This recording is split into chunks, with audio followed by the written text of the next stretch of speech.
Good morning class 12।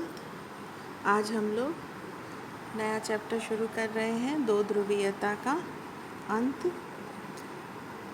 ये इस chapter में हम पढ़ेंगे कि किस प्रकार जो शीत युद्ध के दौरान दो महाशक्तियाँ थी, उसमें से एक महाशक्ति का धीरे धीरे अंत हो गया और उसके अंत होते ही जो है शीत युद्ध की समाप्ति हो गई।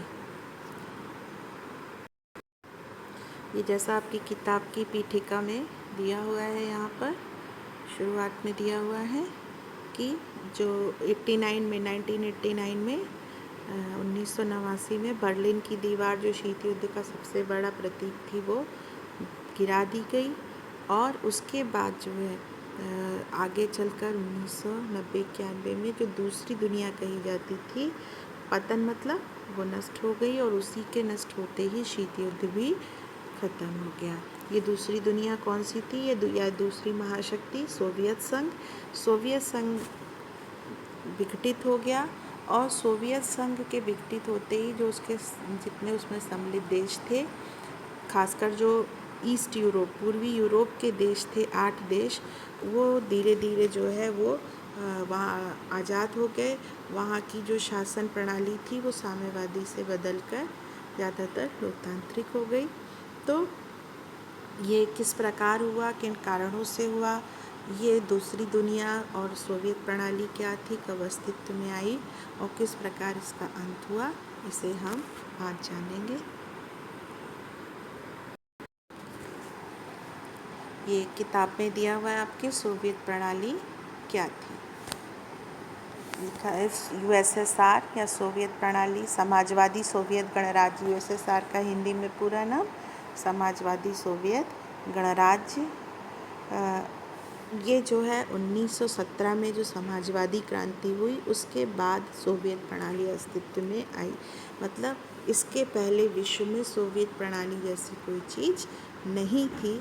1917 में जो ये प्रथम विश्व युद्ध के दौरान 1917 में रूस में बोल्शेविक क्रांति, जो आपने इतिहास में पढ़ा होगा, बोल्शेविक क्रांति हुई व्लादिमीर लेनिन के नेतृत्व में और उसी क्रांति के बाद जो है सोवियत प्रणाली अस्तित्व में आई। व्लादिमीर लेनिन की अलग से टिप्पणी भी, या कब थे क्या थे ये पूछ सकते हैं, तो Vladimir Lenin Bolshevik communist party के लीडर थे, फाउंडर लीडर थे। 1917 में जो रूस में क्रांति हुई जिसके द्वारा वहाँ के जो राजा थे जार निकोलस, उन्हें हटाकर साम्यवादी दल की सरकार स्थापित हुई। वो साम्यवादी दल के लीडर थे, नेता थे। और जो 1922 में सोवियत समाजवादी गणराज्य बना वो उसके संस्थापक थे। तो 1917 में प्रथम विश्व युद्ध के दौरान रूस में साम्यवादी क्रांति हुई। साम्यवादी क्रांति का मतलब वहाँ के राजा को हटाकर, ये जैसा स्क्रीन पे दिखाई दे रहा है, जार निकोलस द्वितीय को राजा के पद से हटा दिया गया और राजशाही ख़त्म करके वहाँ पर नए प्रकार की साम्यवादी शासन की स्थापना की गई। ये प्रथम विश्व युद्ध के दौर में था। आप जानते हैं 1914 से 18 तक प्रथम विश्व युद्ध का समय था।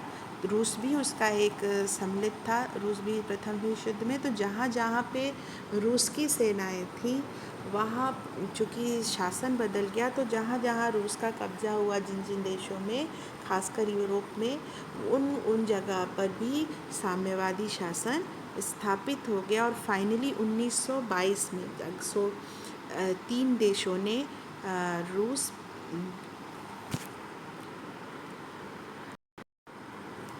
ये यहाँ पे लिखा है दिसंबर 1922 में बोल्शेविक पूरी तरीके से जीत गए। मतलब जीत गए का मतलब उन्होंने पूरी तरीके से रूस पर, वहाँ की शासन सत्ता पर, वहाँ की सेना पर कब्जा कर लिया, अपने विरोधियों को हरा दिया। और उसके बाद दिसंबर 1922 में रूस, यूक्रेन और बेलारूस, इन 3 देशों के बीच सबसे पहले एक संधि हुई जिसके द्वारा सोवियत संघ की स्थापना की गई। तो सोवियत संघ की स्थापना दिसंबर 1922 में हुई एक संधि के माध्यम से। ये संधि किसके किसके बीच हुई? रूस, यूक्रेन और बेलारूस। और इसके बाद जो है उसमें अन्य देश शामिल होते गए। ये स्क्रीन पे दिखाई दे रहा है। शुरू में सोवियत संघ में रूस, यूक्रेन और बेलारूस और कॉकस एरिया, ये कॉकेशियन एरिया जो है ये सोवियत संघ में शामिल था। और बाद में धीरे धीरे उसमें कुल मिलाकर 15 देश जो है वो शामिल हो गए, जिन्हें गणराज्य कहा जाता था, रिपब्लिक कहा जाता था। तो इनके नाम आप देख लीजिए। ये जितने देश हैं ये यूरोप और एशिया महाद्वीप में, इसीलिए सोवियत संघ रूस कहता था, ये यूरेशिया महाद्वीप में है, मतलब यूरोप में भी है और एशिया में भी। तो ये जो 15 देशों के नाम आपको दिख रहे हैं, यही सोवियत संघ के सदस्य देश थे।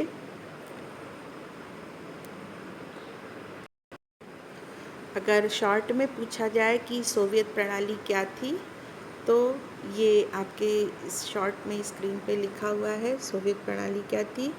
1917 की समाजवादी क्रांति के बाद सोवियत रिपब्लिक का निर्माण हुआ। उद्देश्य एक समतामूलक समाज का निर्माण था, जहाँ पर पूंजीवाद और निजी संपत्ति का अंत कर देना था और समानता जो है वो इस नए समाज की नींव होती। तो इसी को क्या कहा गया? सोवियत प्रणाली। इसकी 3 विशेषताएं। सोवियत प्रणाली की हम लोग 3 विशेषताएं या कैरेक्टरिस्टिक बता सकते हैं। पहला, पूंजीवादी व्यवस्था यह पूंजीवादी व्यवस्था के विरोध में थी और समतामूलक समाज के निर्माण से प्रेरित थी। तो पूंजीवादी व्यवस्था क्या है? शॉर्ट में, संक्षेप में, पूंजीवादी व्यवस्था का अर्थ है ऐसी व्यवस्था जिसमें आर्थिक अर्थव्यवस्था में राज्य का हस्तक्षेप नहीं होता। जो अर्थव्यवस्था है वो डिमांड और सप्लाई, मांग और पूर्ति के नियम से संचालित होती है। उस अर्थव्यवस्था में राज्य कोई हस्तक्षेप नहीं करता। ये पूंजीवादी व्यवस्था है। और जो ये साम्यवादी क्रांति हुई, समाजवादी क्रांति, वो इस व्यवस्था को हटाने के उद्देश्य से हुई कि जो पूंजीवादी व्यवस्था है, अर्थव्यवस्था, उसे हटाना है। दूसरा चीज़ जो इसमें है, दूसरा लक्षण वो क्या है? एक चीज़ इसमें जान लेने की, जो पूंजीवादी अर्थव्यवस्था या पूंजीवादी व्यवस्था की जो सबसे बड़ा दुर्गुण है वो ये साबित हुआ था, अनुभव ने सिद्ध किया था कि यह समाज को अमीर और गरीब दोनों में, निर्धन और जो धनवान हैं उनके बीच एक गहरी असमानता लाता है। जो धनवान हैं वो ज़्यादातर धनवान ही होते जाते हैं और जो गरीब हैं वो और ज़्यादा गरीब होते जाते हैं। और इसके साथ ही चूँकि राज्य कोई हस्तक्षेप नहीं करता, वो इस स्थिति को संभालने का कोई प्रयत्न नहीं करता अपनी तरफ से, तो समाज के ज़्यादातर लोग जो हैं वो गरीब होते हैं, जिसे एक नाम दिया गया प्रोलेटेरिएट वर्ग या सर्वहारा वर्ग, कि ज़्यादातर जो है वो गरीब तबका होता है या वंचित तबका होता है। और बहुत कम लोग हैं जिनके पास समाज की सारी पूंजी और संसाधन केंद्रित होते हैं, वही लोग उसके मालिक रह जाते हैं। तो इसके कारण समाज में बहुत ज़्यादा असमानता हो जाती है। इसी का विरोध करने के लिए, इस व्यवस्था को ख़त्म करने के लिए समाजवादी क्रांति के जरिए एक साम्यवादी शासन की स्थापना की गई, जिसका उद्देश्य क्या था? समतामूलक समाज की स्थापना करना। मतलब ऐसा समाज, ऐसा राज्य बनाना जहाँ निर्धन और धनवान के बीच का भेद बहुत अधिक ना हो और सबकी जो मूलभूत आवश्यकताएं हैं वो पूरी हों। तो पहला जो लक्षण है वो क्या था?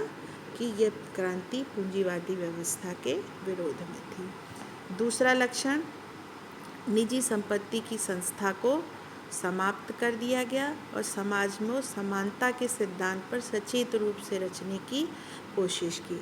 निजी संपत्ति की संस्था मतलब इन्होंने यह मार्क्स के साम्यवादी सिद्धांत के अनुसार ये प्रयास किया साम्यवादी क्रांति के नेताओं ने कि जो मनुष्य की अपनी प्राइवेट प्रॉपर्टी होती है, निजी संपत्ति होती है, वो उस तरीके की कोई चीज़ समाजवादी राज्य और समाज में नहीं होगी, बल्कि सभी व्यक्तियों को उनकी ज़रूरतों के हिसाब से जितनी उनकी ज़रूरतें हैं, जो बुनियादी आवश्यकताएं, वो सभी व्यक्तियों की पूरी की जाएंगी और किसी के पास ज़रूरत से ज़्यादा धन निजी संपत्ति के रूप में इकट्ठा नहीं होने दिया जाएगा।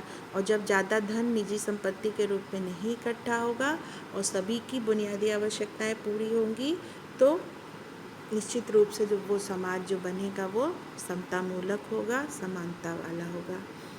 इसी को करने के लिए, इस कार्य को करने के लिए जो अगला स्टेप है सोवियत प्रणाली का, वो क्या था कि सोवियत प्रणाली के निर्माताओं ने राज्य और पार्टी की संस्था को महत्व दिया। निजी संपत्ति को समाप्त करना, मार्केट इकोनॉमी, पूंजीवादी अर्थव्यवस्था को समाप्त करने के लिए कौन माध्यम बना? उन्होंने राज्य पर कब्जा किया, राज्य की शक्ति को अपने कब्जे में किया और राज्य पर साम्यवादी दल की प्रमुखता दी गई। साम्यवादी दल की प्रमुखता मतलब राज्य के जितने भी शासक हैं, राज्य के पदों पर, मुख्य पदों पर, वो सिर्फ साम्यवादी दल के ही लोग स्थापित होंगे जो समानतावादी समाज को स्थापित करने के प्रति प्रतिबद्ध हैं। अन्य कोई राजनीतिक दल उसके लिए जगह नहीं थी। ये चीज़ समझने की है। इसका क्या अर्थ है? अर्थात जो सोवियत प्रणाली थी उसमें लोकतांत्रिक शासन व्यवस्था नहीं थी, उसमें सिर्फ एक पार्टी की प्रमुखता थी और वो कौन सी पार्टी थी? वहाँ की कम्युनिस्ट पार्टी, इसी की प्रमुखता थी। अन्य किसी दल को निर्माण करने या चुनाव लड़ने की अनुमति नहीं थी। अर्थव्यवस्था प्लान्ड थी और राज्य के नियंत्रण में थी। इसका क्या तात्पर्य हुआ? जो इकोनॉमी थी वो किस प्रकार उद्योग धंधे, कृषि के प्रति और अन्य क्या पॉलिसीज़ रहेंगी, ये सरकार तय करती थी अपने उद्देश्यों के हिसाब से। उसमें निजी प्रयत्नों को या निजी उद्योगपतियों को योजना बनाने का कोई स्कोप, कोई अधिकार नहीं था।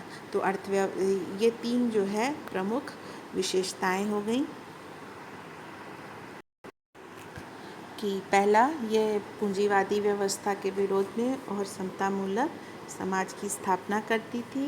दूसरा, और इसलिए जो है निजी संपत्ति का विरोध करती थी। दूसरा क्या पॉइंट हुआ कि एक दलीय तानाशाही थी या शासन के ऊपर पार्टी संस्था का प्रभुत्व था। और तीसरा, जो अर्थव्यवस्था है वो योजनाबद्ध थी और पूरी तरीके से राज्य के नियंत्रण में थी। तो सोवियत प्रणाली का अगर लक्षण पूछा जाए तो आप इसी को लिखेंगे।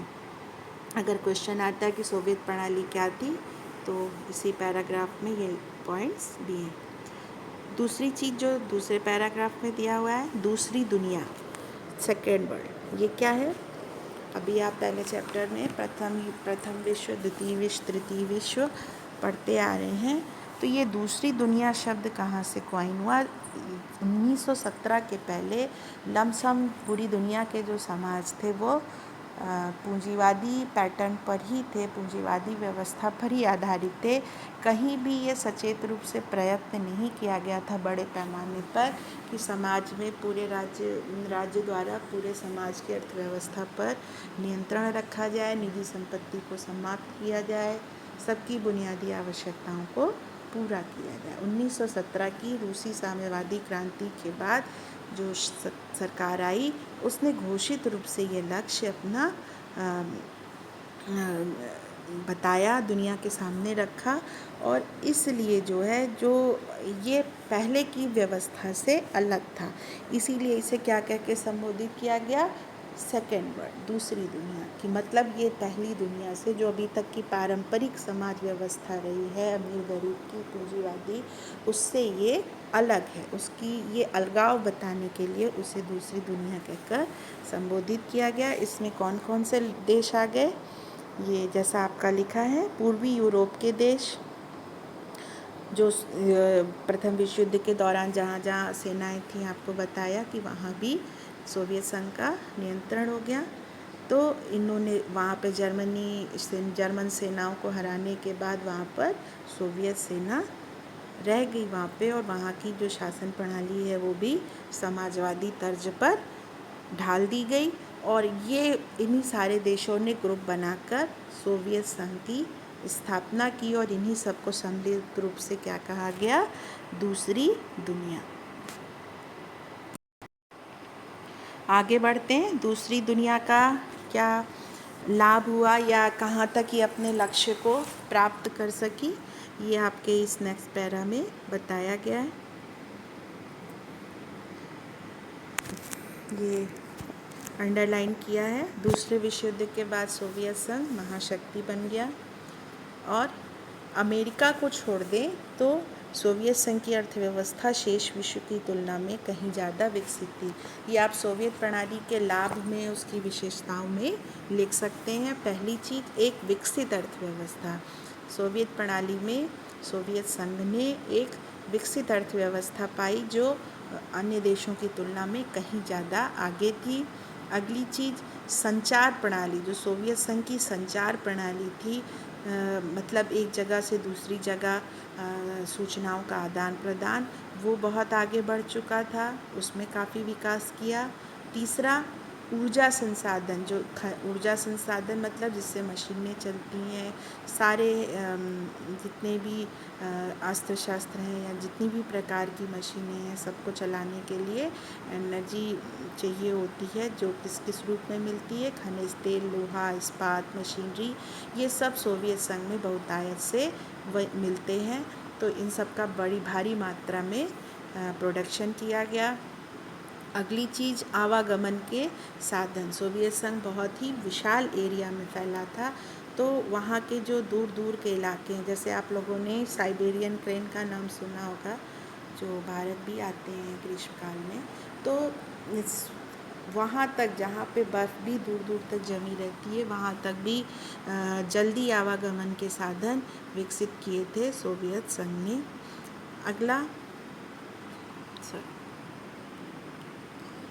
इनका जो घरेलू उपभोक्ता उद्योग था वो भी काफ़ी उत्पन्न था। इसका क्या मतलब है कि सोवियत संघ के जो देश थे, सोवियत संघ के जो घटक देश थे, गणराज्य थे, वो सभी अपने ज़रूरत भर की सारी चीज़ों का उत्पादन अपने देश में कर लेते थे, और उनके अपने उपभोग के लिए वो चीज़ें सफिशिएंट थी। यद्यपि ये जो लिखा है, गुणवत्ता के लिहाज से पश्चिमी देशों के स्तर पर नहीं थी। यद्यपि बहुत अच्छी क्वालिटी के नहीं थे, लेकिन तब भी जितनी ज़रूरत की चीज़ें हों, यहाँ लिखा है पिन से लेकर कार तक, मतलब एक छोटी से चीज़ से लेकर बहुत बड़ी बड़ी उपभोग की चीज़ें, सबका उत्पादन वो सोवियत संघ में होता था। इसके लिए वो विदेशों पर निर्भर नहीं था। अगली चीज़, सभी नागरिकों को एक न्यूनतम जीवन स्तर सुनिश्चित हो गया था। ये बहुत बड़ी चीज़ है कि सारे नागरिकों को एक न्यूनतम जीवन स्तर उपलब्ध था, जैसे स्वास्थ्य, शिक्षा, बच्चों की देखभाल और अन्य वेलफेयर चीज़ें जो हैं वो गवर्नमेंट जो है वो सभी को कम दामों पर उपलब्ध करा देती थी। कोई बेरोज़गार नहीं था, कोई ये नहीं कह सकता था कि मेरे पास काम नहीं है या जीविका का कोई साधन नहीं है। मिल्कियत का प्रमुख रूप से राज्य का स्वामी था। निजी संपत्ति का अंत करने का मतलब कि अलग फैक्ट्री का मालिक, खेत का मालिक, वो सब कौन था? राज्य था, अलग अलग लोग नहीं थे। तो सामूहिक रूप से उत्पादन होता था, और उसमें जो बेनिफिट है या जो आमदनी होती थी वो भी सबको उनकी नीड के अकॉर्डिंग बढ़ जाती थी। किसी के पास बहुत ज़्यादा संपत्ति इकट्ठा होने नहीं पाती थी। फिर भूमि और अन्य उत्पादनों पर, संपदाओं पर स्वामित्व होने के अलावा नियंत्रण भी राज्य का था। तो निजी संपत्ति के अंत होने से इन सारी जितनी भी संपत्ति थी, चाहे वो भूमि के रूप में हो, उद्योगों के रूप में हो या अन्य किसी रूप में, उन सब का मालिक, उस सब पर शासन जो है राज्य का ही नियंत्रण था, और राज्य उसे अपनी योजनाओं के अनुरूप उपयोग करता था। ये बच्चों स्क्रीन में ये पॉइंट में वही चीज़ जो भी आपकी किताब में अंडरलाइन था वो यहाँ पॉइंट में 4 पॉइंट्स में दिया हुआ है। आप इसे भी यूज़ कर सकते हैं अपने लिखने में कि जो रूसी साम्यवादी क्रांति थी, समाजवादी प्रणाली थी या सोवियत व्यवस्था थी, उसकी ये जो है प्रमुख विशेषताएं थी या उसके ये प्रमुख लाभ थे या उसकी अच्छाइयाँ कह लीजिए। तो आज हम लोगों ने ये जाना कि सोवियत व्यवस्था क्या है, दूसरी दुनिया किसे कहते हैं, सोवियत प्रणाली के क्या लक्षण थे, रूसी क्रांति के प्रणेता व्लादिमीर लेनिन, कब क्रांति हुई और सोवियत प्रणाली की क्या लाभ थे। कल हम इसके आगे पढ़ेंगे कि इतने लाभ होने के बाद, इतनी अच्छाई होने के बावजूद ये प्रणाली स्थिर क्यों नहीं रह सकी, क्या कारण थे कि ये नष्ट हो गई। आज की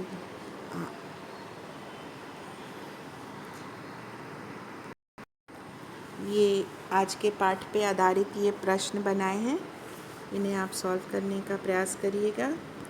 ये ज़्यादातर अति लघु ही है। सोवियत संघ की स्थापना कब हुई? दिसंबर 1922 में। 3 गणराज्य रूस,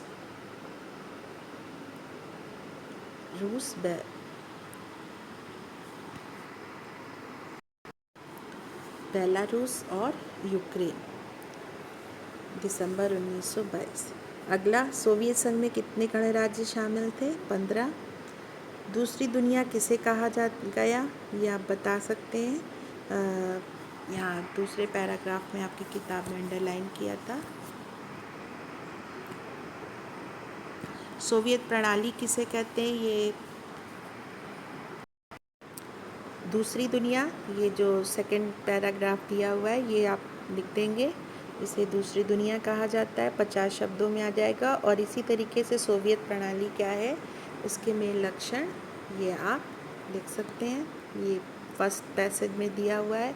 और यदि पूछा जाता है कि उसकी विशेषताएं क्या थी या उसके लाभ क्या थे, तो ये जो थर्ड पैरा में यहाँ पे ये अंडरलाइन किया गया है, इसे आप लिख देंगे या अभी जो पीछे स्क्रीन पर दिखाया गया था वो भी उतने में ही लिख सकते हैं। ये सोवियत प्रणाली की विशेषताएं हैं। आज बच्चों यहीं पे ख़त्म करेंगे।